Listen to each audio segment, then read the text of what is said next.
Salut à tous, nous sommes vendredi, c'est le jour des Xbox News. Découvrez donc le meilleur de l'actualité Xbox de la semaine, récapitulé en 10 minutes, c'est parti. Et on commence avec la web-série d'Xbox France en collaboration avec les équipes de France de football. Power Your Dreams, c'est une série d'entretiens dans lesquels 10 membres des équipes de France de football masculine et féminine nous expriment leur relation au rêve, des premières aspirations dans leur chambre d'enfant, les yeux pleins d'étoiles, jusqu'aux récents désirs, ceux qui sont alimentés par une soif de victoire qui semble ne pouvoir être assouvie. Ce sont des années de travail, d'efforts mais aussi d'espoir qui ont ainsi été passées en revue avec toujours un œil sur l'avenir. De nouveaux épisodes sont disponibles sur la chaîne Xbox France, donc n'hésitez pas à découvrir tout ça, que vous soyez ou non fan de football. Quel que soit votre rêve, vous pouvez en faire une réalité. Xbox est associé à Disney pour fêter la sortie du tout nouveau film Rise en créant un kit de voyage personnalisé avec Upspec Gaming qui comprend une Xbox Series S, un casque sans fil Xbox, un écran portable et une mallette de voyage.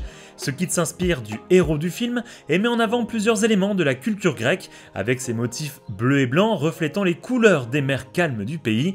Aujourd'hui, les fans tout autour du monde ont une chance de remporter l'un de ces kits en retweetant le tweet du concours sur la page officielle Xbox. Toujours côté film, mais cette fois-ci concernant les studios Marvel, Xbox fête la sortie de Thor Love and Thunder avec une Xbox Series X édition limitée Mjolnir. Vous aurez une chance de gagner l'une de ces consoles en suivant Xbox sur Twitter. Remontez jusqu'au tweet du 1er juillet pour en apprendre plus sur le concours et savoir comment avoir une chance de remporter une console personnalisée. Disponible le 19 juillet 2022, l'extension Forza Horizon 5 Hot Wheels apportera une nouvelle partie de la carte, de nouveaux véhicules mais également de nouveaux succès. Au nombre de 28, vous pourrez augmenter votre Gamerscore de 500G si vous accomplissez toutes les missions demandées. Et si vous voulez découvrir ce qu'il faudra faire pour débloquer tous ces succès, n'hésitez pas à faire un tour sur l'article Xbox Squad directement en description. Prévu également le 19 juillet et Day One dans le Xbox Game Pass, As Dusk Falls fait un point sur sa partie multijoueur. Le titre considéré comme un film interactif et possédant de nombreux choix à réaliser est jouable en coopération locale comme en ligne et vous pouvez même mélanger les deux. En coopération locale, vous pouvez jouer jusqu'à 8 sur le même écran. Pour le multijoueur en ligne, vous pourrez envoyer des invitations à vos amis depuis le menu du jeu. Et pour jouer en ligne, chacun devra posséder une version du jeu et disposer d'un abonnement Gold. Au fil de l'histoire, vous devrez prendre des décisions qui auront un impact sur son déroulé. Les joueuses et les joueurs partageront le même point de vue mais pourront voter individuellement sur la décision de leur choix. Les votes seront ensuite comptabilisés et l'option ayant remporté le plus de voix sera choisie. Il existe des options limitées pour reprendre le contrôle et en cas d'égalité, c'est le hasard qui tranchera. L'autre peut déterminer le nombre de fois où chacun pourra outrepasser les décisions du groupe. Dans ce cas, le choix de la joueuse ou du joueur ayant décidé d'outrepasser sera automatiquement validé. Mais attention, un autre membre du groupe peut aussi bien choisir d'outrepasser à son tour. Utilisez donc cette option de manière prudente et soyez prêts à argumenter lorsque vous le faites. Et si vous voulez streamer le jeu sur Twitch, le mode diffusion vous permet d'intégrer votre chat Twitch dans le jeu. Votre communauté pourra alors voter pour faire le choix dans le jeu et ainsi participer à l'évolution de l'histoire. Si comme moi vous aimez beaucoup l'univers Titanfall et Apex Legends, le studio Respawn Entertainment vient d'annoncer recruter des développeurs pour un FPS solo situé dans le même univers d'Apex Legends qui est lui-même intégré dans le même univers que Titanfall. Pour le moment, aucune autre information n'a été partagée par le studio, il faudra donc s'avérer patient pour découvrir ce que les anciens créateurs de Call of Duty nous préparent.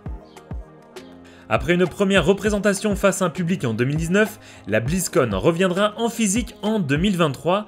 Le président de Blizzard, Mike Ibarra, a pris la parole ces derniers jours sur le sujet, dans les colonnes du Los Angeles Times, traduit dans les colonnes d'Xbox Squad. Nous avions annoncé précédemment que nous prenions une pause avec la BlizzCon pour en imaginer la future version. Nous voulons qu'elle revienne de façon à pouvoir célébrer avec la communauté. Récemment, nous avons engagé April McKee pour prendre la tête de la BlizzCon et elle y travaille déjà très activement. Notre but, faire revivre la BlizzCon en 2023. Avec la nouvelle extension de World of Warcraft toujours prévue pour la fin d'année, l'arrivée de Diablo 4 et Overwatch 2, nul doute que l'éditeur a de quoi faire vivre cette nouvelle édition. Croisons les doigts pour que le but énoncé par Mike Ibarra devienne réalité. Un peu de légèreté maintenant, l'équipe de Digital Foundry a réussi à installer Windows 98 sur une Xbox Series X. Après avoir porté la console en mode développeur, Alex Battaglia a téléchargé RetroArch et DOSBox Pure Core afin d'installer l'ancien OS de Windows. Après avoir installé Windows 98, différents émulateurs et drivers sur les périphériques, Alex affirme que l'expérience de faire tourner d'anciens jeux est très satisfaisante, bien que cette approche peu banale de la console conduit à certaines limitations en jeu puisque le processeur doit gérer l'émulation, Windows 98 ainsi que toutes les API. Bref, si vous voulez lancer un vieux Quake ou un vieux Half-Life sur Series X, c'est possible, à condition d'avoir de grandes connaissances en informatique. Vous aimez les gâteaux? Créé par Sugar High Score, ce dernier semble être l'un des gâteaux les plus réalistes vus depuis bien longtemps. Basé sur le modèle d'une pile de jeux Xbox, ce que vous voyez à l'image est en fait un gâteau qui a l'air fichtrement bon. Vous pouvez regarder la youtubeuse expliquer comment elle fait ce gâteau dans sa vidéo dédiée, qui implique l'utilisation de papier et de plastique comestible, ainsi qu'une imprimante comestible pour ajouter des détails pour chacune des boîtes de jeux. Sugar High Score, de son vrai nom Stéphanie, est devenue virale avec ce gâteau sur Twitter, accumulant plus de 15 000 likes, attirant même l'attention d'Aaron Greenberg et de Josh Stein d'Xbox. Avant de se quitter, sachez que cette Xbox News est le dernier de la saison. On se retrouvera à la rentrée, mais ça sera sur une nouvelle chaîne. En effet, à la rentrée, je vais vous présenter toutes les actualités Xbox sur une nouvelle chaîne Xbox Gaming dédiée sur XpertZone, afin que vous puissiez découvrir uniquement du contenu lié aux jeux vidéo, les Xbox News, mais aussi le retour de live stream, de tutos vidéo sur Xbox et plein d'autres choses.